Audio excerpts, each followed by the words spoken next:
Welcome to Unlock English Through Stories. Are you ready to level up your English? Here, we learn through powerful stories, slow, clear, and full of feeling. So take a deep breath, relax, and enjoy the journey. Today's story takes us to Los Angeles, a city full of dreams, but also full of struggle. The streets are loud. People are shouting. Some are crying. Police stand in lines. Helicopters fly above. And in the middle of all this stands Carlos. Carlos is quiet. He holds no sign. He is just watching, thinking. He is not real, but he feels real. Because his questions are your questions. His silence is our silence. And his hope is the hope we all need. If this story touches your heart, give it a like. Subscribe to our channel. And if you feel something while listening, share it in the comments. Your words matter. Let's follow his story now. And let's learn, not just English, but something deeper. Chapter 1. A City Full of Dreams. Los Angeles is a big city. It is full of lights, traffic, and noise. People from many countries live here. Some come to visit. Some come to study. Some come to find a better life. Carlos is one of them. He came from Honduras 2 years ago. He crossed the border with fear in his heart. But he had hope too. He wanted a job, a home, and peace. Now he works in a small kitchen. He washes dishes and cuts vegetables. His hands are always tired, but he never complains.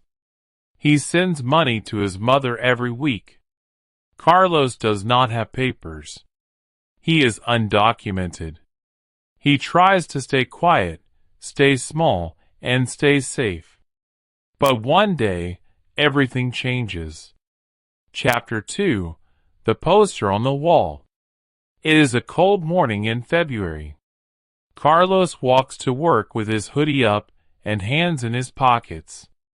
On a wall near the bus stop, he sees something new. A poster. It says, "Join the protest. Stand for immigrants. March this Sunday. Downtown LA, 10 a.m. Carlos stops. He reads the words again. Then he looks around. Is anyone watching him? He tears the poster off the wall. He puts it in his bag. At night, he reads the poster many times. He thinks about going. But he is scared. What if police come? What if something goes wrong?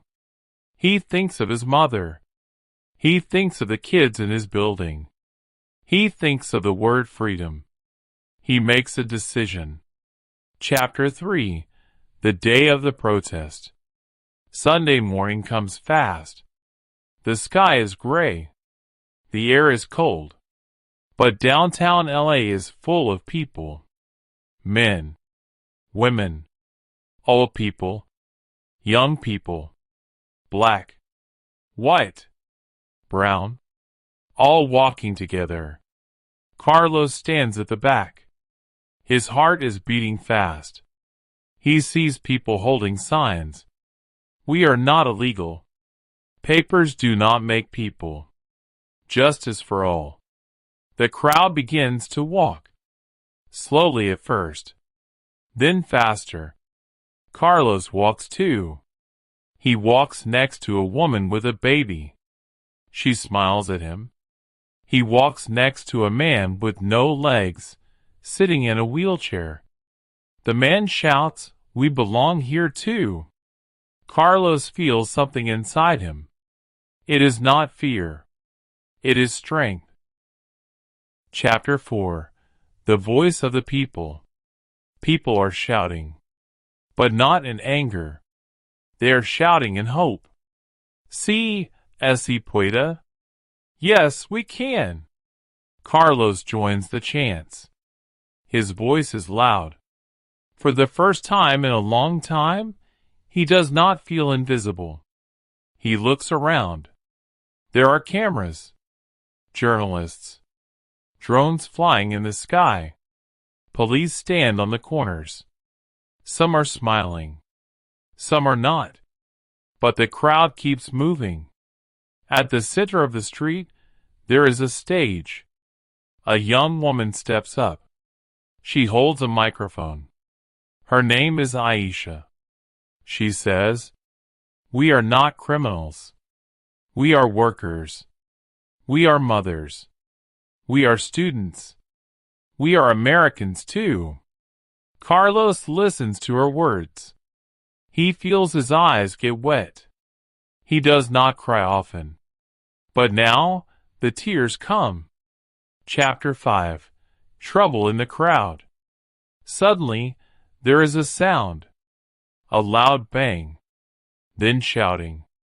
People begin to run. Carlos turns around. Smoke fills the air. A few police officers are pushing people back. Someone threw a bottle. Someone else screams, "Run!" Carlos does not run.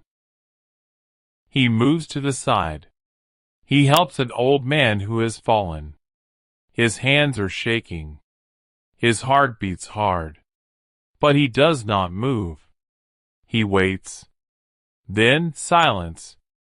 The smoke clears. The police calm down. The crowd returns. Someone starts singing. Then someone else. Soon, the protest becomes a song. Carlos does not know the song, but he hums the melody. Chapter 6. After the march, the protest ends in the afternoon. People are tired but smiling. Carlos walks home alone. His feet hurt. His voice is gone. But inside, he feels different. He feels proud.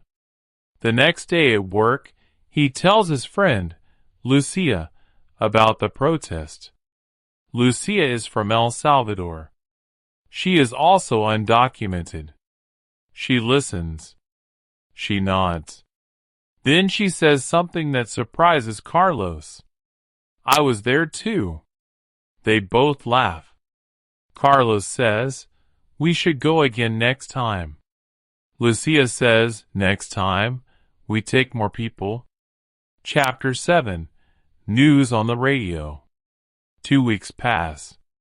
Carlos is cleaning onions in the kitchen when he hears something on the radio. It is the news. Thousands marched in Los Angeles last Sunday. The protest was peaceful, with only one small fight. The mayor said she supports new laws for immigrant families. She wants a path to citizenship. Carlos stops cutting. He looks at the radio. Is this real? Is something really changing? He feels a mix of hope and fear. Change is slow. Laws take time.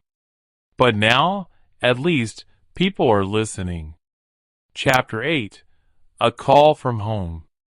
That night, Carlos gets a call from his mother in Honduras. She says, "I saw you on TV." Carlos laughs. "No way."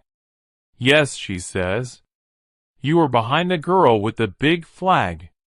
You look strong." Carlos smiles. His mother is proud. And that means everything. Chapter 9. Dreams and Fears. Carlos still does not have papers. He still worries when he sees police cars. He still walks fast and keeps his head down. But now he dreams too. He dreams of a green card. He dreams of studying English. He dreams of becoming a chef one day, not just a kitchen helper. Sometimes he writes his dreams in a notebook. On the last page of the notebook, he writes something new. "I am not alone. I have a voice. And one day, I will be free. Chapter 10. The next March. Spring comes. The city is warmer now. Flowers bloom. Birds sing. And on a new morning, Carlos wakes up early. There is another protest today. He takes his old sign from under the bed. He calls Lucia. She is ready too. They walk together. They are not scared. They are not hiding. They are marching. For a better life. For a better world. For everyone.